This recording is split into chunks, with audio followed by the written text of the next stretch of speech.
नमस्कार, मैं doctor Abhay Das, BEd second year, paper code 201 learning and teaching का टॉपिक है। यूनिट 1 में यह टॉपिक है role of educational psychology in teaching learning process.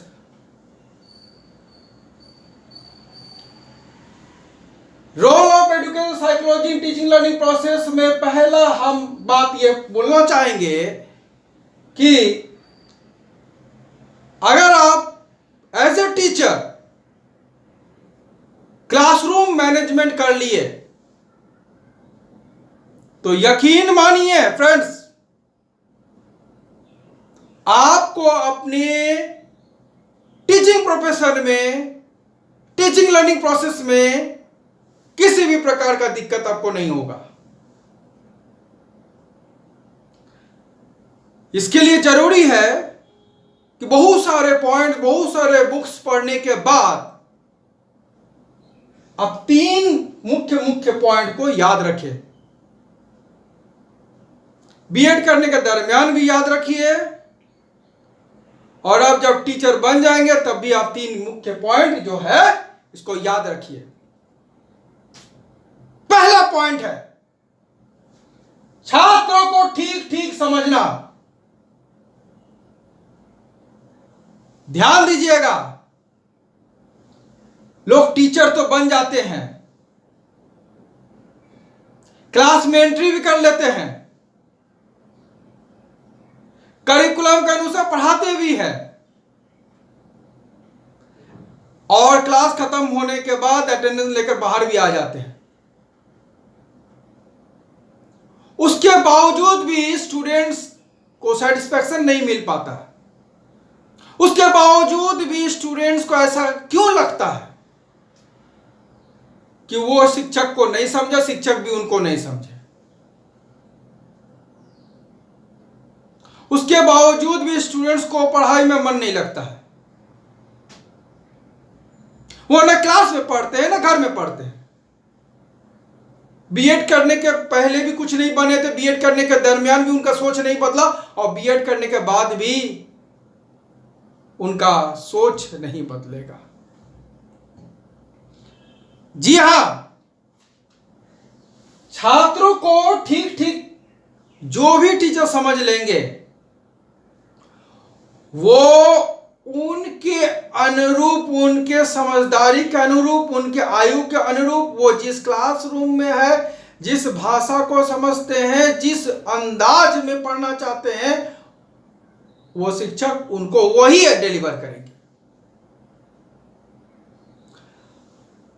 जब आपको आपके मन लायक खाना मिल जाता है तो बड़े चाव के साथ खाते हैं।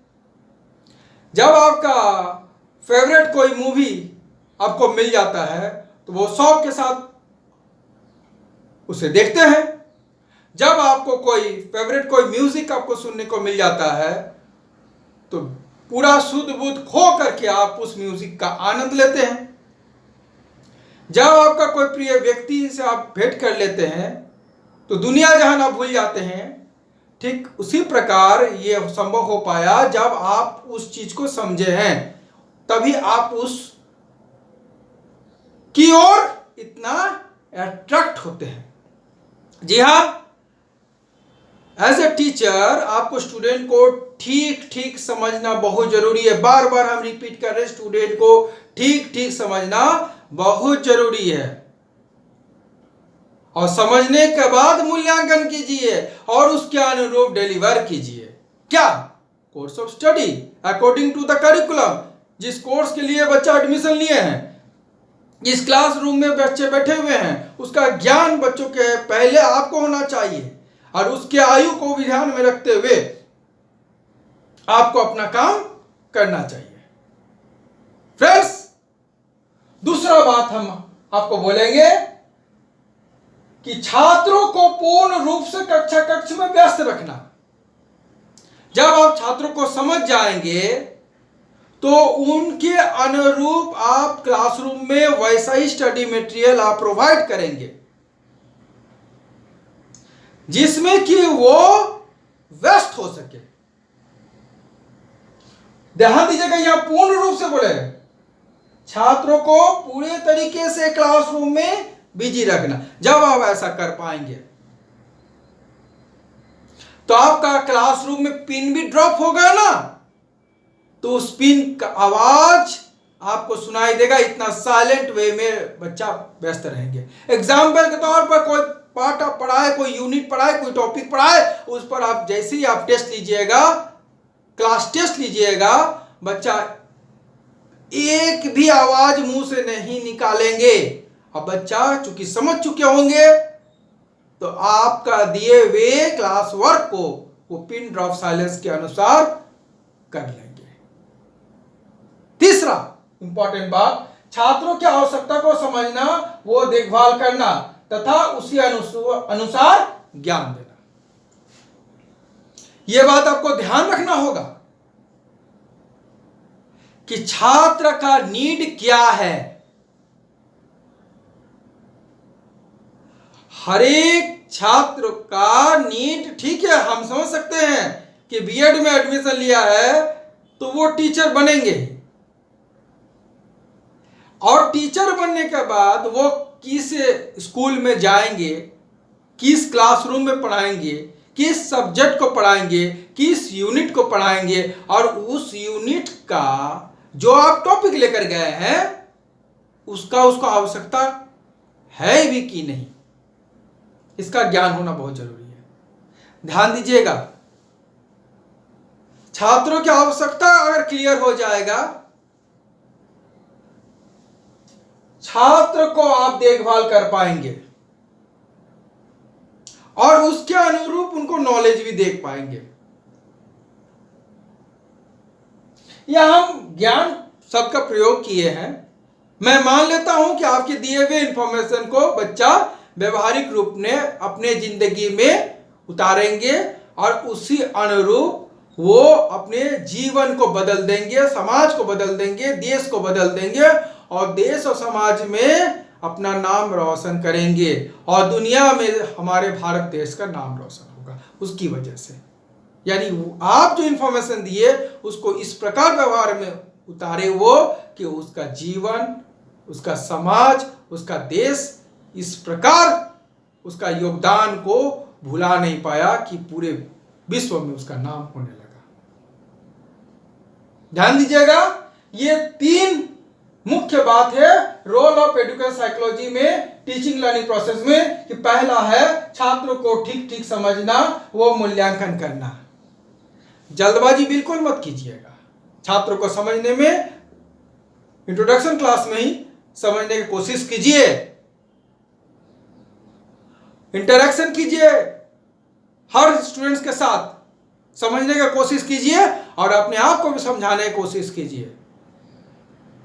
छात्रों को तभी आप समझ पाएंगे जब आप अपनी कमियों को भी किसी भी प्रकार का झूठ का सहारा न लेते हुए भी एडमिट करेंगे।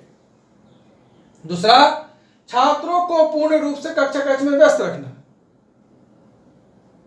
जब आप उनके अनुसार उनको समझते हुए यूनिट को पढ़ाएंगे, ऑब्वियसली आपके क्लासरूम में वो व्यस्त रहेंगे।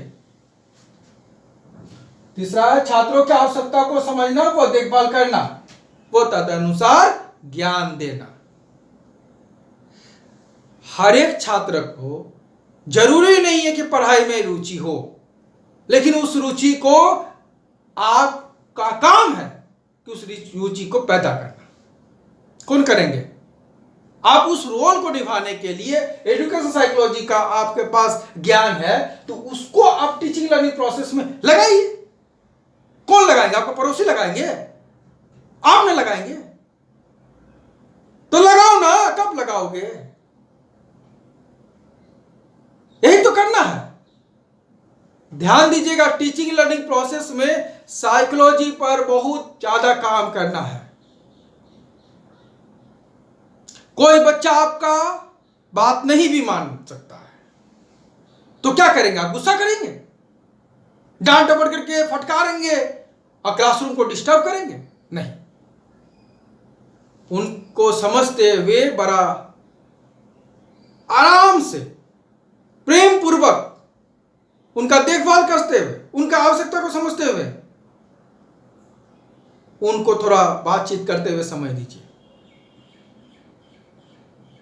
उनके अनुरूप कार्य दीजिए। वो व्यस्त हो जाएंगे, क्लासरूम शांत हो जाएगा।